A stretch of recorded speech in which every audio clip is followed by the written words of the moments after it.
옆에 분과 인사 나누시겠습니다. 참 내 마음대로 안 됩니다. 참 내 마음대로 안 됩니다. 모든 일과 계획이 다 내 마음대로 되면 얼마나 좋을까요? 그런데 내 시간과 하나님의 시간은 항상 다르다라는 것을 우리는 느끼게 되는 것 같습니다. 나는 좀 하루라도 빨리 나의 가족, 나의 친구들, 나의 자녀들이 구원받고 믿음 안에서 잘 걸어갔으면 참 좋을 텐데 하나님은 나의 시간표가 아니라 하나님의 시간표대로 일하고 계시다라는 것을 느낄 때가 참 많습니다. 미국 사우스 이스턴 침례 신학교에 척 로레스라고 하는 교수님이 계십니다.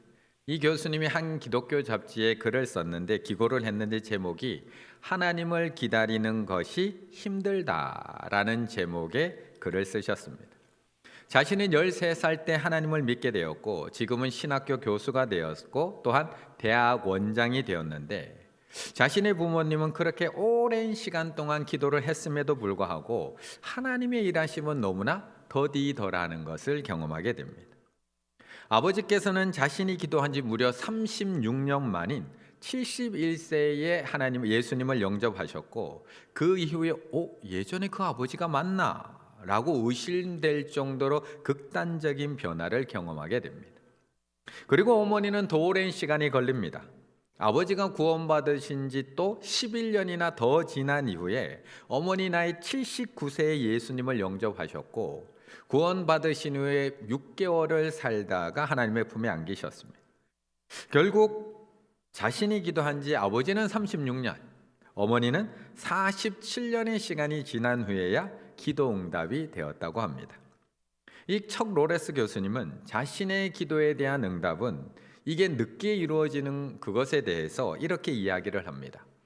하나님께서 마침내 기도에 응답하시면 그 응답이 늦었다는 것은 그렇게 중요하지 않습니다.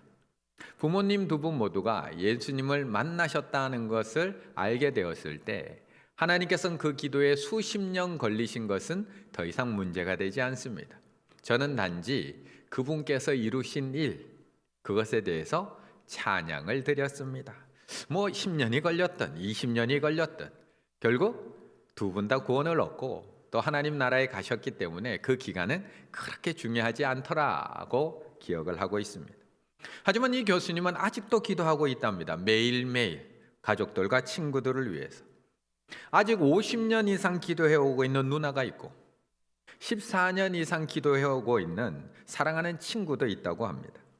그러면서 이 척 로레스 교수님은 이 기다림의 과정 속에서 배운 네 가지 교훈에 대해서 이렇게 얘기합니다. 첫째, 내가 한 일이나 나의 공로로는 사람의 마음을 바꿀 수 없다. 이분 전공이 복음 전도입니다. 복음 전도 박사학위가 있지만 신학교 성교학과 교수이지만 아버지 어머니 마음 바꾼 일은 내 마음대로 안 되더라. 첫 번째. 두 번째, 금식이 무엇인지를 더 잘 이해하게 되었다. 저들에 대한 구원의 간절함이 음식의 즐거움을 넘어설 때 이게 금식이구나 라는 것을 그 의미를 알게 되었다. 셋째, 죽음에 이를 때까지 하나님을 신뢰하는 법을 배우게 되었다. 나의 죽음이 하나님께서 내 기도에 응답하는 것을 막지는 못한다. 내가 죽더라도 하나님은 응답하신다. 기도는 이루어진다라는 것을 배웠다는 겁니다. 넷째, 하나님께서 가진 시간표와 내가 가진 시간표는 다르다. 나의 불완전한 계획이 아니라 하나님의 완전한 계획에 따라 움직이신다라는 것을 이 기다림의 시간을 통해서 배웠다는 겁니다. 그런데 왜 이렇게 하나님이 가진 시간표와 내가 가진 시간표가 다른 걸까? 하나님께 안 좋은 일도 아닌데 저들이 구원받는 건 하나님께서 좋은 건데 왜 이렇게 늦게 응답하시는 것일까요? 기왕 응답해 주실 거면 좀 빨리 응답해 주시고 좀 빨리 회복시켜 주시면 서로 좋을 텐데, 너무나 좋을 텐데 왜 하나님의 응답은 왜 이렇게 더디기만 한 걸까? 하지만 중요한 한 가지는 우리가 잊지 말아야 될 한 가지는 하나님의 약속은 반드시 이루어진다라는 사실입니다. 2절의 말씀을 같이 한번 읽어보겠습니다. 2절입니다.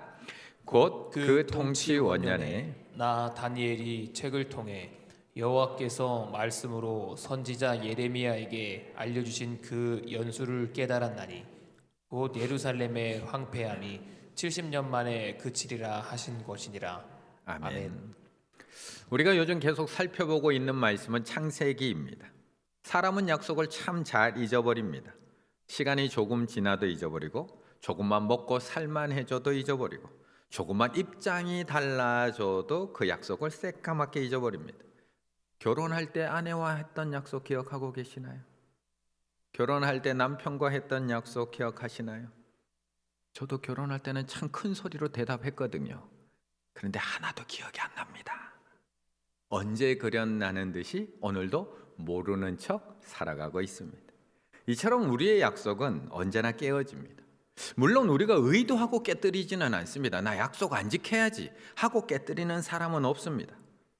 아니, 어쩌면 조금 더 정확하게 말씀드리자면 우리는 약속을 지킬 능력이 없습니다. 산악인 김창호 대장님이라는 분이 계십니다. 히말라야 8,000m급 14좌, 14좌를 최단기간에 무산소 완등한 대한민국 대표 산악인입니다. 그의 휴대폰 뒷자리는 8611입니다. 8611. 히말라야 K2 높이가 8,611m라서 8611이 본인 핸드폰 끝자리입니다. 거기다가 그의 좌우명은 집에서 집으로라는 좌우명을 갖고 있습니다. 집에서 집으로. 등반이라는 것을 집을 떠났다가 가족이 있는 집으로 돌아와야지 마무리된다라는 뜻을 갖고 있습니다. 그런데 그가 이 약속을 지킬 수 있었을까요? 무사히 등반을 갔다가 집으로 돌아올 수 있었을까? 2018년 10월 11일 그는 하늘나라로 갑니다. 눈사태로 인해서. 우리에게는 약속을 지킬 만한 능력이 그렇게 있지 않습니다. 그런데 우리 하나님은 약속을 항상 기억하고 계십니다. 그리고 오늘도 그 약속을 이루어가고 계십니다. 그래서 이사야 선지자도 이렇게 말씀합니다. 이사야서 25장 1절 여호와여 주는 나의 하나님이시라. 내가 주를 높이고 주의 이름을 찬송하오리니 주는 기사를 옛적에 정하신 뜻대로 성실함과 진실함으로 행하셨습니다. 이처럼 하나님의 약속은 옛적에 정하신 뜻대로 반드시 이루어집니다. 이번 주에도 우리가 살펴보겠지만 하나님께서는 아브라함에게 하셨던 그 약속도 결코 잊지 않으십니다. 상호간에 같이 한 약속도 아닙니다. 인간은 지킬 능력이 없다는 것을 아시는 하나님께서는 상호간에 약속하지 않습니다. 일방적인 약속을 하십니다. 그리고 하나님께서 일방적으로 하나하나 이루어가고 계시는 것을 보여주는 말씀이 창세기 아브라함의 이야기입니다. 죽더라도 자식은 살리고 죽자라는 책에 보면 이렇게 이야기를 합니다. 성경에는 7,000개가 넘는 언약이 나온다고 합니다. 저도 세려보지는 않았습니다. 그중 6대 언약은 아담 언약, 노아 언약, 아브라함 언약, 모세 언약, 다윗 언약, 그리고 예수 그리스도의 새 언약입니다. 하나님의 언약은 이사야 41장처럼 말씀으로 주어졌지만 많은 경우 이야기 형태로 주어지기도 했습니다. 세상을 만드신 이야기, 노아가 방주를 만든 이야기, 모세가 홍해를 건넌 이야기, 다윗이 골리앗을 이긴 이야기, 예수님이 무리를 거리신 이야기, 예수님이 십자가에서 죽으시고 다시 부활하신 이야기 등 모든 것이 다 언약의 이야기 속에 들어가 있는 것입니다. 오늘 우리를 안심시키기 위해서 이렇게 여러 번 자주 온갖 방법을 통해서 말씀하고 보여주시고 또 확인시켜주고 계십니다. 그것도 모자라서 아예 하나님은 우리에게 약속을 지키겠다고 맹세까지 하십니다. 만군의 여호와께서 맹세하여 가라사대 나의 생각한 것이 반드시 되며 나의 경영한 것이 반드시 이루리라. 그렇다면 오늘 다니엘이 말씀을 읽다가 깨닫게 된 하나님의 약속, 반드시 이루어질 하나님의 약속, 결단코 변치 아니하시는 하나님의 약속은 오늘 본문에서 무엇일까? 예레미야서 25장 11절에 보면 하나님이 약속을 합니다. 이 모든 땅이 폐허가 되어 이 예루살렘이 폐허가 되어 놀랄 일이 될 것이며 이 민족들은 70년 동안 바벨론의 왕을 섬기리라. 29장 10절에서도 또 한 말씀합니다. 여호와께서 이와 같이 말씀하시느니라. 바벨론에서 70년이 차면 내가 너희를 돌보고 나의 선한 말을 너희에게 성취하여 너희를 이곳으로 돌아오게 하리라. 이것이 하나님의 약속입니다. 80세가 넘은 다니엘이 이 말씀을 처음 들었을까요? 하루에 3번씩이나 죽음을 각오하면서도 기도했던 다니엘, 늘 말씀을 읽고 순종하며 살아갔던 80이 넘은 다니엘이 이 말씀을 몰랐을까요? 분명히 읽었습니다. 이전에도 알았습니다. 그래서 오늘 본문에도 이 말씀을 읽었다가 아니라 깨닫게 되었다라고 말씀합니다. 2절, 곧 그 통치 원년에 나 다니엘이 책을 통해 하나님의 말씀을 통해 여호와께서 말씀으로 선지자 예레미야에게 알려주신 그 연수를 깨달았나니, 곧 예루살렘의 황폐함이 70년 만에 그치리라 하신 것이니라. 예레미야가 예언한 이 포로의 기한이 언제 끝날지에 대한 그 하나님의 뜻을 자신이 분명 깨닫게 되었다는 것을 강조하고 있는 겁니다. 지금 80이 넘은 다니엘, 바벨론에 몇 년을 산 것일까요? 60년이 넘는 시간을 바벨론에서 살아왔던 다니엘, 이 약속의 말씀을 읽고 깨닫는 순간 기분이 어땠을까요? 70년이 되면 돌아간대. 소년 때 포로로 끌려와서 왕궁 교육을 받았지만 수많은 위기들 속에서도 믿음을 지키며 살아왔던 다니엘, 하나님만을 믿고 하나님만을 경배했고 수많은 위기 속에서도 끝까지 믿음을 지켜오고 있던 다니엘, 이 다니엘이 이제 유다 땅으로 복귀할 날이 얼마 남지 않았다는 말씀을 듣고 깨닫게 되고 그의 마음이 어땠을까? 우리 성도님들이라면 어땠을까요? 이제 돌아간대요. 오늘 다니엘 3절 말씀 같이 읽습니다. 3절입니다. 내가 금식하며 베옷을 입고 죄를 덮어쓰고 주 하나님께 기도하며 간구하기를 결심하고. 아멘. 우리는 늘 목표 지향적입니다. 목표. 아이들이 지금 열심히 공부하는 목표는 원하는 대학에 들어가는 것. 그래서 원하는 학교에 합격하는 순간 더 이상 공부는 할 필요가 없어집니다. 청년들이 자격증을 따고 어학연수를 다녀오고 토플 점수를 열심히 준비하는 이유, 목표는 취업입니다. 그래서 원하는 회사에 입사하는 순간 더 이상 자격증 공부, 영어 공부, 외국어 배울 필요 없습니다. 이처럼 우리는 목표 지향적입니다. 그런데 우리 신앙도 목표 지향적일 때가 참 많습니다. 가장 대표적인 게 기도입니다. 평소에는 다양한 이유로 기도를 잘 하지 않습니다. 그런데 어떤 목표가 생기면, 우리 아이가 고3에 올라가기 시작을 하면 그 순간부터 목표가 생깁니다. 자녀들과 함께 같이 입시를 준비합니다. 그런데 합격하고 나면, 취업하고 나면, 결혼하고 나면, 출산하고 나면, 병이 낫고 나면, 성김사관학교 끝나고 나면 더 이상 그렇게 열심히 기도할 필요가 없어집니다. 그렇다면 오늘 이 다니엘은 더 기도할 필요가 있을까요? 없을까요? 응답받았는데. 지금까지 망해버린 이스라엘을 위해서 기도했던 다니엘, 더 이상 기도할 필요가 있을까요? 지금까지 예루살렘을 그리워하며 눈물로 기도해오던 다니엘, 더 이상 기도할 필요가 없을까요? 있을까요? 다니엘은 말씀을 보던 중에 분명하게 깨달았습니다. 2절, 그 연수를 깨달았나니 곧 예루살렘의 황폐함이 70년 만에 그치리라 하신 것이니라. 소년 시절에 포로로 끌려와서 이제 80을 넘으면 고령의 나이에 이 말씀을 깨달았습니다. 그럼 바벨론에서 보낸 시간만 해도 거의 65년이 넘어가고 있습니다. 그렇다면 이제 약속된 시간이 불과 얼마 남지 않았습니다. 드디어 그렇게 간절하게 기도했던 응답받을 날이 몇 년 안 남았습니다. 이제 짧으면 2년에서 3년 남았고요, 길면 5년 정도 남은, 4년 5년 남은 이 기간입니다. 이제 요것만 지나면 이제 예루살렘으로 돌아갈 수 있습니다. 그리고 실제적으로 이 깨달음 이후에 정확하게 2년 후 BC 536년에 고레스 왕이 이스라엘 민족으로 하여금 너희 나라 고향으로 돌아가라고 했던 겁니다. 딱 2년 남은 겁니다. 그러면 더 기도할 필요 있을까요? 응답 받았는데, 반드시 이루어지는 하나님의 약속을 알게 되었는데 더 이상 이렇게 열심히 기도할 필요가 있을까요? 이렇게 아들의 대학 입시를 위해서 그렇게 열심히 기도합니다. 그리고 나서 합격의 소식을 듣습니다. 얼마나 기쁜지 모릅니다.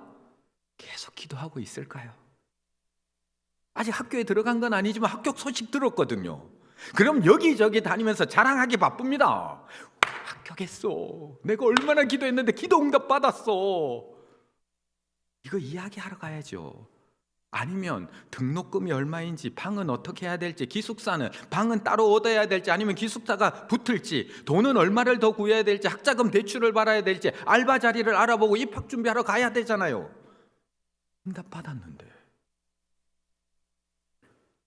그럼 이제 바벨론 포로 생활이 곧 끝난다는 다니엘. 다니엘은 뭘 해야 될까요?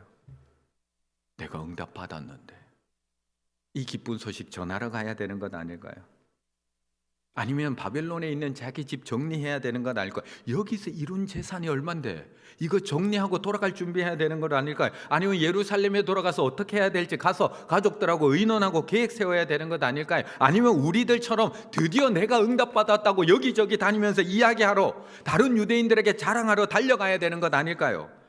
그런데 3절 다니엘은 무엇을 하느냐? 내가 금식하며 베옷을 입고 죄를 뒤집어 쓰고 주 하나님께 기도하며 간구하기를 결심하고. 기도해서 응답받고 있는 게 아니라 응답받고 나니까 기도를 결단하고 있는 겁니다.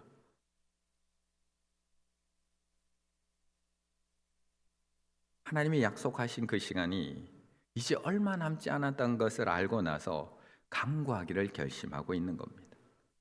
왜 그랬던 것일까요? 왜? 지금부터는 그냥 준비하고 기다리기만 하면 되는데 다니엘은 왜 기도를 결단하고 있는 것일까?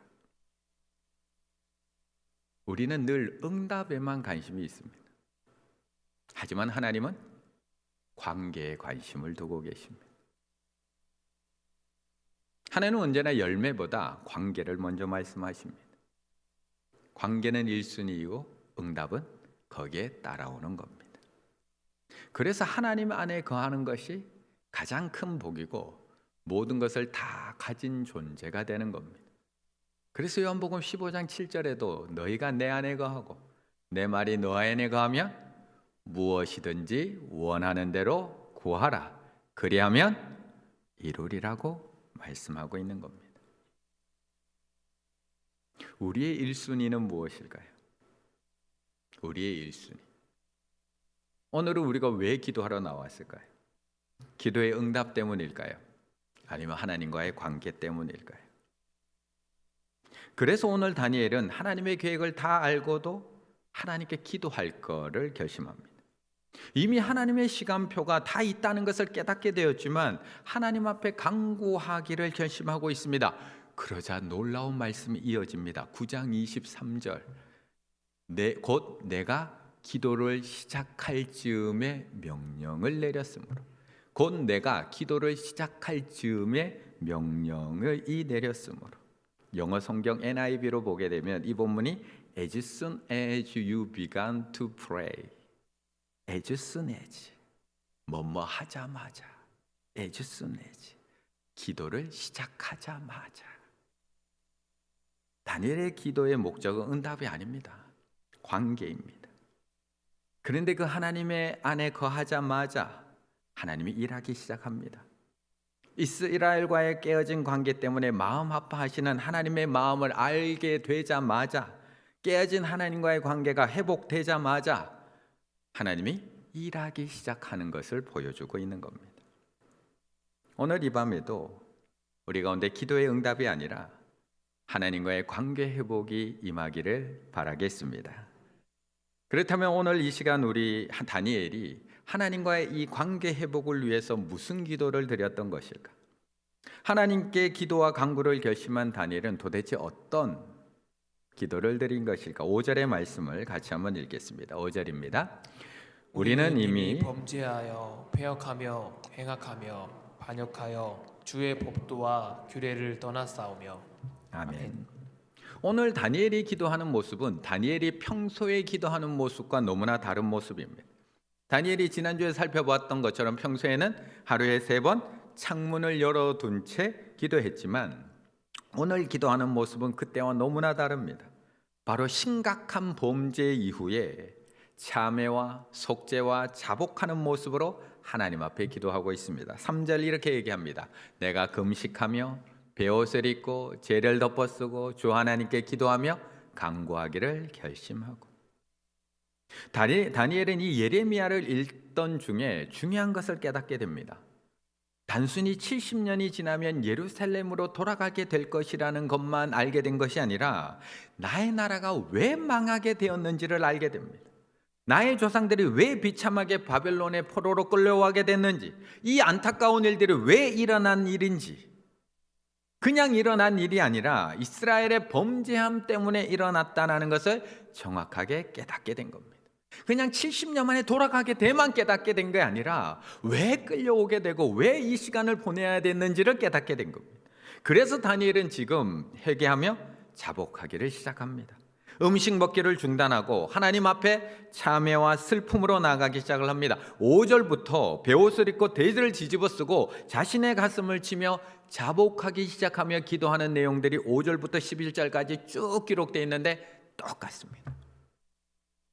우리는 이미 범죄하여 패역하며 행악하며 반역하며 주의 법도와 규례를 떠났사오며 6절 말씀을 한 것을 듣지 아니하였나니 7절 주께 죄를 범하였음이니이다. 8절 우리가 주께 범죄하였음이니이다. 9절 우리가 주께 패역하였음이오며 10절 우리 앞에 세우신 율법을 행하지 아니하였음이니이다. 11절 우리가 주께 범죄하였음이니이다.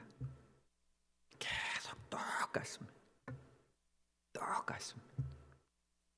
왜 끌려왔는지를 알게 됐거든요. 이스라엘이 만약 이 중요한 사실을 깨닫지 못하고 그냥 예루살렘으로 돌아갔다면 70년의 시간이 소용이 있었을까요? 왜 필요했을까요? 징계의 목적은 변화인데 다니엘이 내가 기도 응답 받은 것만 기뻐하면서 이스라엘 백성들과 함께 고국으로 그냥 돌아갔다면 과연 어떻게 됐을까요? 또 멸망하지 않았을까요? 깨닫지 못했는데 하나님과의 관계가 회복되지 못한 채 나머지 모든 것들이 다 회복된들 그 회복이 얼마나 가게 될까요? 우리는 하루라도 기도가 빨리 응답되기만을 기다립니다. 이 기도만 응답되면 이제 모든 것들은 다 잘 될 줄 알고 응답만 간절하게 기다립니다. 하지만 하나님께서는 이 기간을 통해 우리에게 원하시는 것이 무엇일까요? 하나님께서 이 70년의 시간을 통해 이스라엘 백성들에게 원하는 것이 무엇일까요? 그냥 기간만 채우고 돌아오기를 원하셨을까요? 아니면 이 기간을 통해서 하나님의 마음을 알고 다시 하나님과의 관계가 회복되기를 원하셨을까요? 그렇다면 우리는 어떨까요? 우리는 조금이라도 빨리 응답받기만 기다리고 간구하고 있는 우리들에게 하나님께서 원하시는 것은 무엇일까요? 하나님께서 바로 좀 응답해 주시면 좋겠는데 왜 이렇게 바로 응답해 주시지 않고 기다리게 하시는 이유가 무엇일까요? 하나님은 이 기간을 통해서 관계가 회복되기를 원하십니다. 죄로 인해서 깨어진 하나님과 우리 사이의 관계가 회복되기를 원하시고 이 기간을 통해서 다시 하나님의 말씀을 듣고 온전히 순종하던 그 하나님의 자녀의 모습으로 회복되기를 원하고 계시는 겁니다. 그런데 오늘 본문에는 또 하나의 기도의 특징이 하나가 나오고 있습니다. 오늘 다니엘의 기도를 보면 또 하나의 특징, 계속해서 반복되는 단어 5절부터 15절까지 똑같이 또 반복이 됩니다.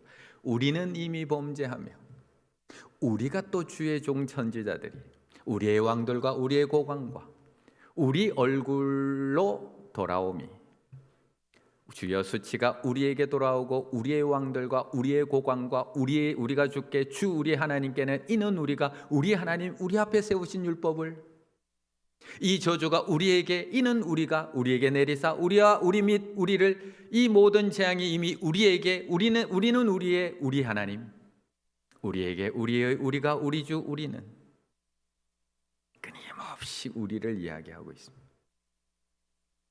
이스라엘이 멸망하고 이스라엘 백성들이 바벨론의 포로로 끌려오는 과정에서 다니엘이 지은 죄가 무엇인가요? 그 어린 다니엘이 아무것도 모른 채 여기 끌려온 다니엘에게 무슨 죄가 있어서 이렇게 기도를 하는 걸까요? 아니 우리가 알고 있는 다니엘 얼마나 경건하고 흠이 없었는지 우리는 너무나 잘 알잖아요. 하루에 3번씩 죽음 앞에서도 기도했던 다니엘인데요. 그렇게 위기 앞에서도 모든 것을 버리고 하나님 앞에 기도하고 말씀대로 살아갔던 법도와 규례를 따라서 하나님의 말씀을 듣고 순종했던 다니엘인데요. 그에게 무슨 죄가 있길래 우리의 죄라고 기도하고 있는 걸까요? 우리의 죄.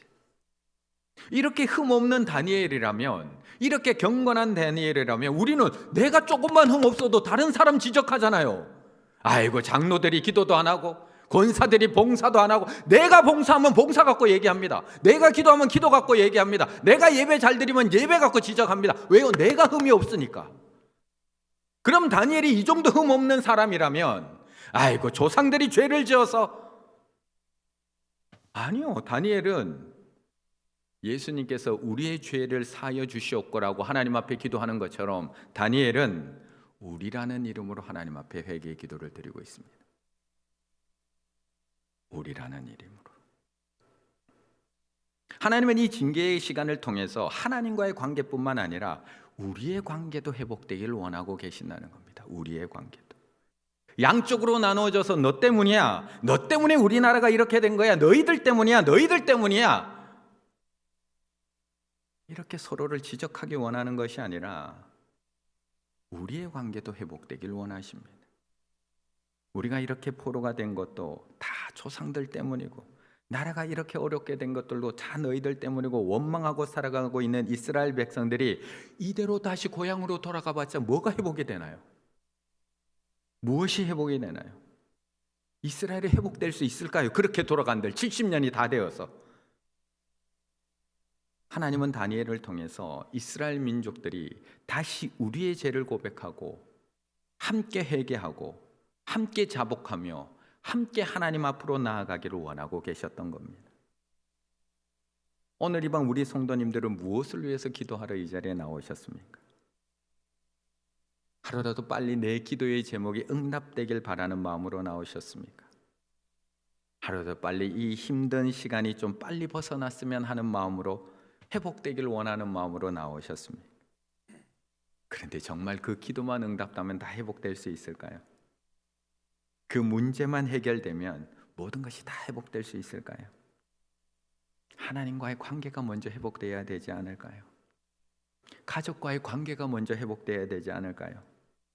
우리 안에서 우리의 관계가 먼저 회복되어야 되지 않을까요? 그것 없이 기도가 응답돼봤자 우리는 또 망하는 길로 갈 수밖에 없다는 것입니다. 오늘 이 밤 기도의 응답을 먼저 구하기보다 먼저 회개하고 자복하는 밤이 되시기를 바라겠습니다. 먼저 회개를 통해 하나님과의 관계가 회복되는 밤이 되시기를 바라겠습니다. 하나님과 나 사이에 막혀있는 죄의 문제, 내 마음의 문제, 욕심의 문제, 미움의 문제, 탐욕의 문제부터 먼저 내어놓고 하나님과의 관계가 회복되시고, 가족의 관계를 맡고 있고 교회의 관계를 맡고 있고 이웃과의 관계를 맡고 있는 죄의 문제, 교만의 문제, 시기의 문제, 질투의 문제, 원망의 문제를 먼저 내어놓고 기도하시기를 바라겠습니다. 그때 하나님과의 관계 회복을 통해 온전한 기도의 응답을 받을 수 있으며 하나님께서 기뻐하시는 하나님의 백성으로 회복될 줄로 믿습니다. 오늘 이 밤 기도의 응답이 아니라 회개와 자복함을 통해 하나님과의 관계, 이웃과의 관계가 회복되는 우리 충일의 가족들 다 되시기를 간절히 바라겠습니다.